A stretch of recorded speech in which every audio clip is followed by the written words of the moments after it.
Hey everyone, and welcome back to another industry report. Man, it is crazy in the channel right now. We just had 2 videos yesterday, including my big Division 2 video. But as for today, well, Anthem. The poor guys just cannot get out of the headlines. And I know a lot of YouTubers are making a lot of Anthem videos, but this one is actually of particular interest to me. Of course, I have game engine architecture, a bit of a background in that from my university course, which was in games engine programming. So I've got a fair amount to say on why things like this could actually happen. Past that, we do have an update on the banned streamer situation. It's only right that I follow you up on that one, and I'll end by giving my thoughts on what a road to redemption could look like for this game. Okay, the PS4 issue. So I've been keeping an eye on this since reports started coming in over the weekend, and what's clear is that it's a very severe issue, and it is also quite a recent one, with reports surging in over the weekend.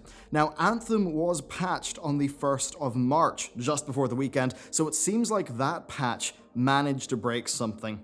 So what broke? Well, look, it's really hard to work that out, but what is clear is that whatever this problem is, it hits the PS4 at a very low level. Now, the PS4 will be running, I imagine, a very well-managed operating system. Now, that's me using managed in its more technical definition. Now, programming languages are a really easy way to explain this. Back in university, I worked in both managed and unmanaged languages. So, making a quick application in Java, well, Java is a managed environment. So, I'd write my code in Java, and then it would go through the Java compiler, it would spit out bytecode, and then that would be compiled into machine code by JVM, with the machine code being the thing that your computer actually runs. Now, loads of things like memory management and garbage collection were handled just by the environment. I did not have to deal with it as a programmer. If I declared a variable, I would not worry about managing the memory. That all means that when writing a Java application, well, it's really easy to write something that crashes or doesn't work, but it's pretty hard to write something that's going to knock out your computer. Let's contrast that with unmanaged C++. That's a far lower level language. It compiles straight into machine code. Now, the benefits are that it's extremely fast, but it's very easy to break things. You have to do your own memory management, your own garbage collection.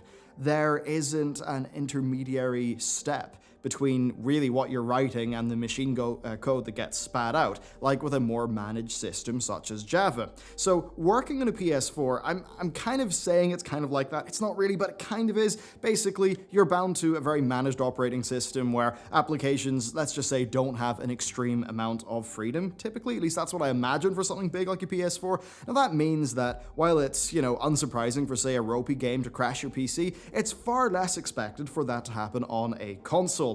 Now, a game crashing on a console sadly is not that abnormal, but usually only the game crashes. For that to follow through and take out the whole system is pretty darn rare. So far, we know that it's not an overheating issue.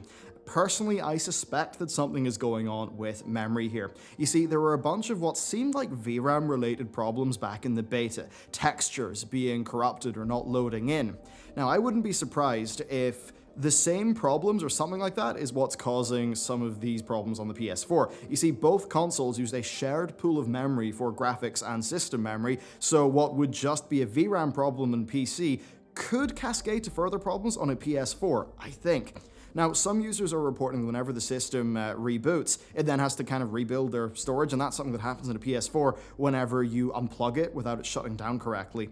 Now, this full shutdown, I think, means that this is a problem that's impacting a lot more than just, Anthem.exe. It's clearly moving past what I would assume is like the semi sort of sandbox off-walled garden that the game is running in. Now, once problems move past the sort of safe bounds of which, or within which the Anthem program runs, it's really hard to speculate. All we really know is that it's extremely serious. That really is something that's quite rare and very serious. But in this case, it is so serious that the PS4 is killing its power. But to continue that PC analogy, imagine a game having such serious problems that it does not only blue screen of death your computer, but that it also causes your computer to cut its power.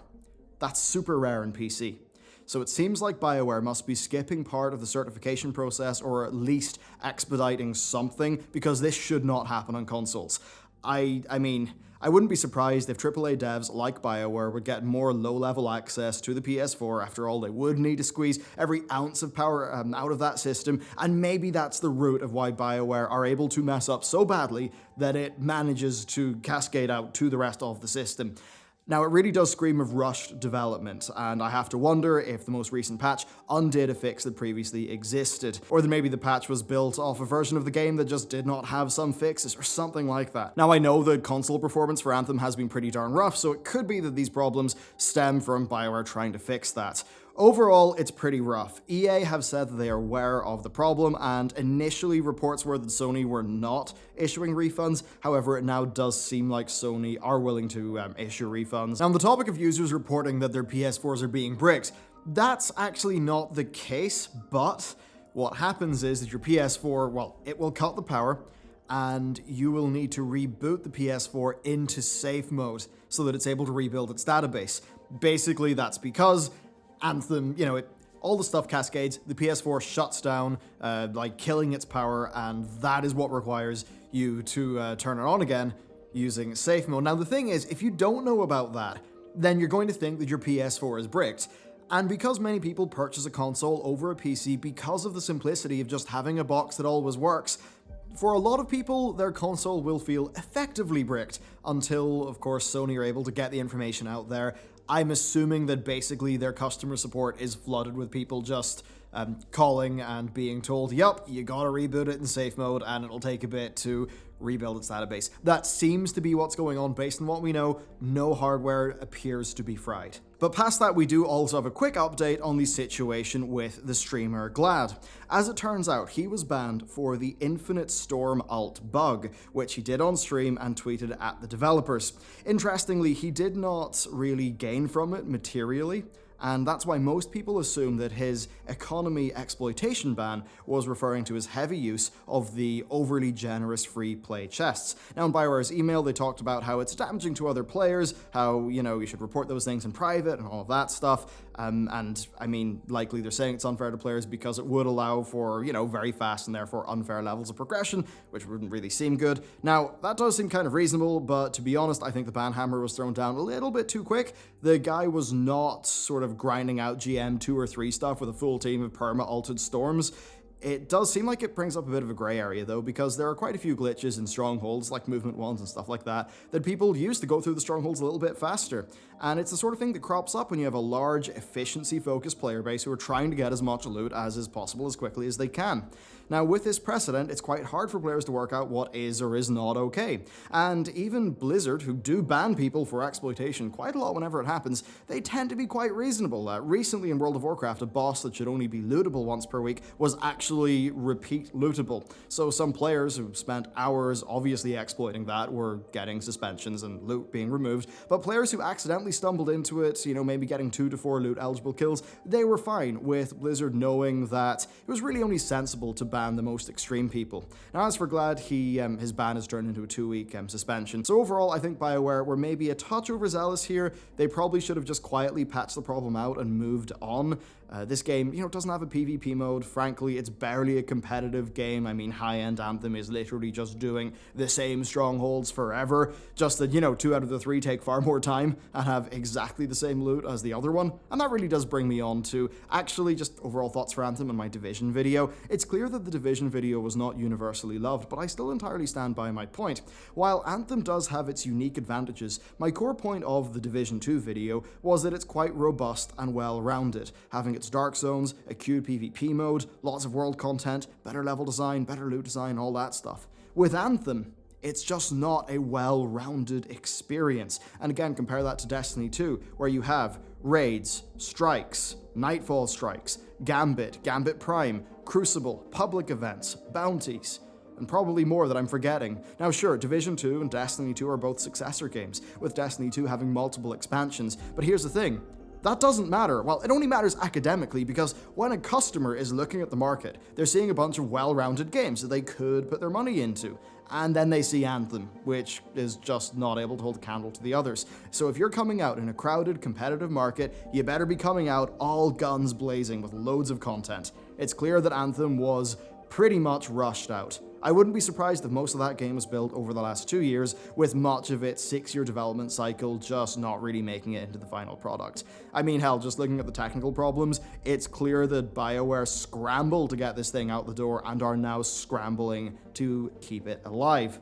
So what would actually save Anthem? Well, I mean, from my perspective, a few things. First, more abilities. Just less of a focus on guns, more abilities. I think having a light and a heavy melee button with some basic combos would actually be pretty great, especially for the Interceptor. I think enemies need to be less bullet spongy, especially for Grandmaster 2 and 3. I think they should be focusing on more difficult designs with a higher number of enemy mechanics and affixes, rather than just pure health and damage scaling. Now, 3 strongholds is also clearly not enough. They either need to normalize their difficulty and their length, and then add in a random matchmaking queue with a bonus, or maybe separate them out to being different tiers of content with increasing loot quality. Unfortunately, neither of those things fix the problem that there's only 3 of them, and they're not really that good.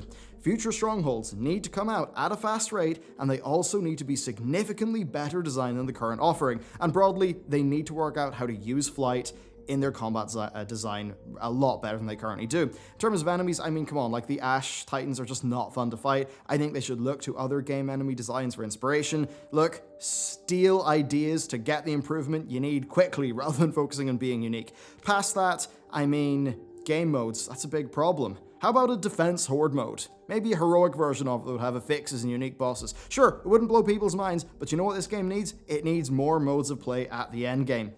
To be honest with you, I actually don't have that much hope for the game. I think they might get there eventually, as I said in my review, and overall for me it's just they have this really cool core with the Javelin gameplay, but the rest of the game is not worthy of that core.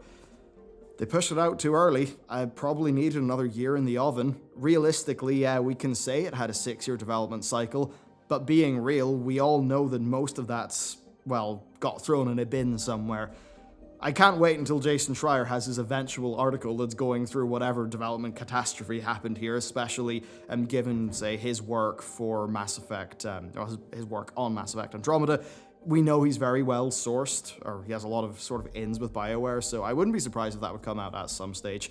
But yeah, there you go. That's a Anthem update on the bricked console crazy situation, the streamer situation, my thoughts on what can make it a bit better. I don't anticipate having any more Anthem content for quite some time indeed. Frankly, I'm now a little bit sick of talking about it, and I mean, I only really did this video because I wanted to update the streamer situation, and because, from a game engine perspective, it's just really interesting that their problems have cascaded past, you know, Anthem.exe, and are managing to take out whole PS4s, which is quite impressive. I mean, impressive, but, you know, in a bad way. So, thanks for watching. There will be another video on this channel today, so be sure to check that out. And yeah, with that, thanks for watching. I'll see you next time.